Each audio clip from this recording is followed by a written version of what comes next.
Alright, so we just got our package with our new move bumper kit in there. Been waiting on this for about 5 days for them to do the order. And where I live, it only took about a day for it to get here. But showed up pretty nice. Come on UPS. 2 packages. I got the big box. And the center plate here was separate. But it's all in great condition. No big holes. Looks good. So let's tear the box open and see what it looks like inside. Nice. Well, I guess that's one way to keep things from rattling around and moving. I'm not going to put you through the pain of getting this out, so be back in. Okay, so got the foam and all that stuff out of there. It was actually fairly easy to get out. I ordered the pre-runner style bumper, and I did the addition for the 2.5-inch tube and the winch mount and heavy duty center plates. So let's take a look at what we got. Obviously there's our big center hoop. 2 side pieces. Supposed to be 1.20 inch thick wall, looks like it.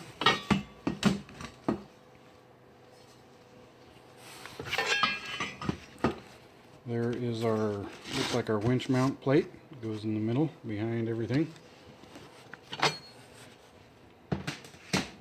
I'm assuming some sort of bumper mount. 2 of those. Another mount piece.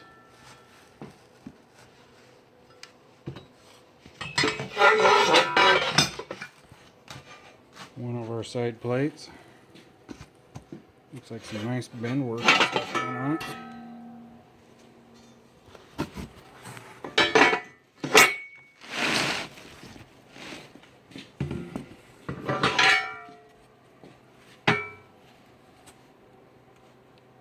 Yeah, fill those in with a weld, no problem.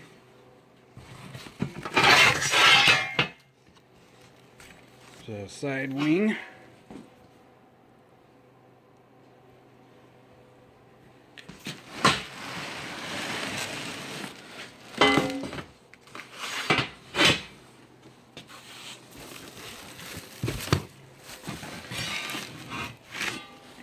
Another side wing with the light holes on it.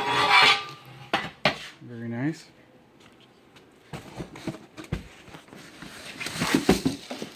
And let's see here. Oh, these are our shackle mounts, the heavy duty ones. And maybe a few gusset plates in there. And destructions. Cool. Well, we'll keep you updated when we get stuff tacked together. Okay, so we got it all unboxed. Here's all the parts. These are our left and right wings with the standard 2 sets of light options. As I said before, with a heavy duty kit you get the bigger clevis mounts. We also opted for the bigger tubing or light mounts we weld on each side. Winch mount plate. Several bumper brackets and such here. And here's our various side wings, left and right, and our centerpiece. So this looks like it's going to be fun to put together. Okay, here we are with step 1. Here's the rig that's getting the bumper.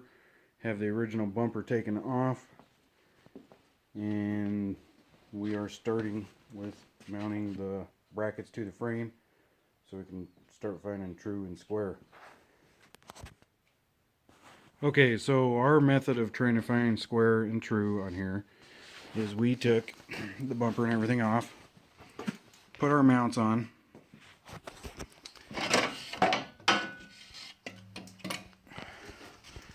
then we measured from this surface on the outer edge to the other side, and on ours we got 35 1/8 and measured all the way back as far as we could to try to make sure that these were parallel going this way. As far as bolting, you can't get it perfect, so you got to do a little bit of adjustment with a hammer. After doing so, we were able to get them both to split the difference at 35 1/16, so that we know that they're at least with this 5 to 6 inches width here, were parallel front to back. Then we took a level, and put it for the best point of reference on this vehicle, put it across the frame rails and jacked up one side to get it perfectly level. That's the best point of reference that we could find. Nice flat spots and everything on the frame. So then we would take our level on our mounts, once we had them parallel, and make sure that our frame mounts are level as well. So as far as we can tell with the equipment that we got, we're as parallel, level, straight and true as we could be. So then we jacked up our supported our centerpiece on a jack. Got it, had to find the difference between our mount and the outer edge of the center plate. Got that exactly equal between the two sides. And then we had to start playing with clearances and angles. So if you look at this vehicle, it's a little more too close for comfort to me for this grill mount up here. But you know what? It's a little bit of plastic, can be notched, or I can play with the plate. I'm pretty happy with where it's at now.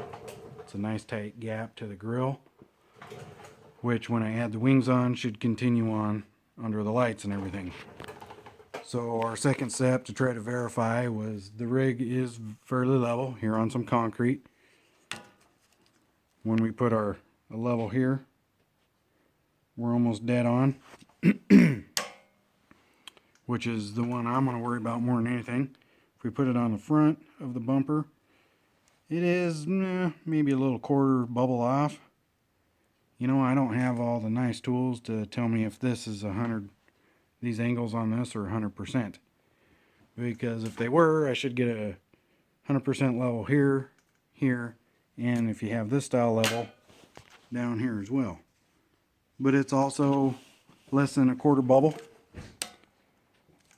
And we held up the wings in place to where they're going to go, and everything still fits nice and tight to the lights. So honestly, I'm not going to worry about every single facet of this bumper being 100% true, because honestly I think a person can go nuts trying to get everything 100%. Yeah, you want to try to get things as close as you can, but I don't think you're going to get everything absolutely perfect. So here's one step. We'll see where the next one takes. I would also note that once we got our distance, this was parallel, or two mounts to start with before we even brought the centerpiece up here. Then we got the distance from the outside of the mounts to the outside of the center section exactly the same on both sides. Found our rough height. We had this supported with a jack and a few clamps. And you'll see this angle here. You really want to be right there as far as bumper height. So we just put a little tack weld there so that we could jack or bend to get the rest of our angles going this way as best as possible. I'm pretty happy with where we're at now. I don't think it's going to get much better, so we're going to add a few more tack welds and then go on to the next piece. Okay, so there's the first wing attached. Wanted to try to video the process of this, but it takes several pairs of hands and clamps. So the best I can say is if you do the off-road upgrade and you get the thicker center section, you've got a slight problem of this is 3/16 inch and this is 1/4 inch steel plate. So as we lined it up, we opted for the outside. On the fence about beveling before welding. Probably really should have done so on this seam so we can get better weld in there, but when you look at the gap on these angles, I figured we're probably good. So I don't know. I'm no professional welder or fabricator, but I think we'll be able to get it. I think I probably will bevel the other side on this one more before it goes. I'd like to do it here, but I don't really want to cut these off and do it again. Best thing I can say is just several clamps and hands. I would recommend that you use some sort of flat edge going from the center to the outer to make sure you're on the same plane and don't have things twisted or angled too much. So far it's looking pretty good though. Okay, so next stage of the build is putting the second wings on the vehicle. And you'll have to play with these quite a bit. And like everything else, you need several pairs of hands and indoor clamps. One of the first things you're going to want to do, at least with my kit, on these side panels, this metal kind of had a little triangle coming up like this, which prevented this plate from fitting inside of here nice and neat. So basically we trim that off to give us, so this will slide in here. And then you're also, before you want to fit it, going to want to bend this down tight and tack weld it so that you can tell how your gap is looking to your sheet metal. Now, again, every kit's going to be different, but ours stuck out there quite a bit. So much so that it was all the way to the outside of the fender flare.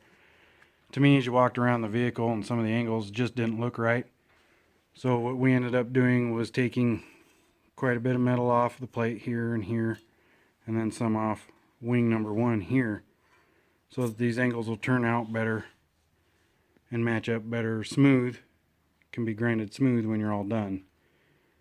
Obviously with fab work you always have a lot of grinder or prep time after you're done to make it all look nice and finished. This is one I'm not entirely happy about. You know, I guess there's no perfect transition here, but why is this made to sit on top of this plate? If you rolled this back to where it was butted to this edge here, you would, this would be a huge gap, like 3/8 of an inch. You'd never get it right. So that tells me that they intended for this to be up here, which, you know, I guess is fine. We can weld it and make it all look good when we're done, again with more grinder work, but I don't know, something just not 100% right about that to me. And I realize I need to cut little reliefs here for bending all the different angles, but that seems kind of like a rather large hole. We'll get it filled and it'll look good when we're done, but that's just more stuff to contend with. The other side here has not been modified much. We did already grind the little triangle off here. Again, this went up about like so and prevented it from slipping in the end of wing number 1 there. But this is what I'm talking about. You're not a flat gap. You got to pull this tight, clamp it tight, tack it and everything before you start putting it in there and lining it all up. Okay, so this is what you want to see as you're welding it together. I figured I'd stop halfway and show you. Build the bead up nice and good and then grind her down smooth. And when you're all done, it'll look like it never even happened. Those nice angles.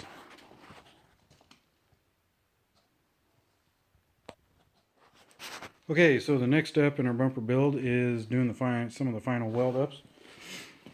So I'm kind of old school. I do an inch or so at a time and then move on to a different joint, do an inch or maybe a couple inches at a time and stop, just so I don't overheat things and make them flex and pop. So, you know, we're all at different skill levels of welding, but so there's some of mine.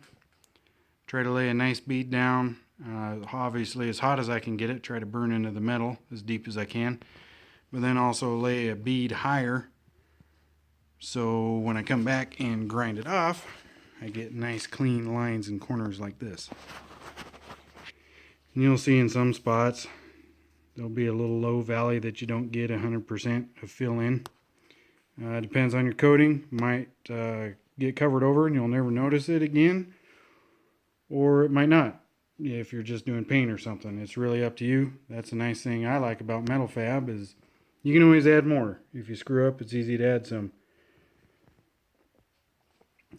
I've already done all the inside welds on mine, and I'm doing the outer welds now and cleanup.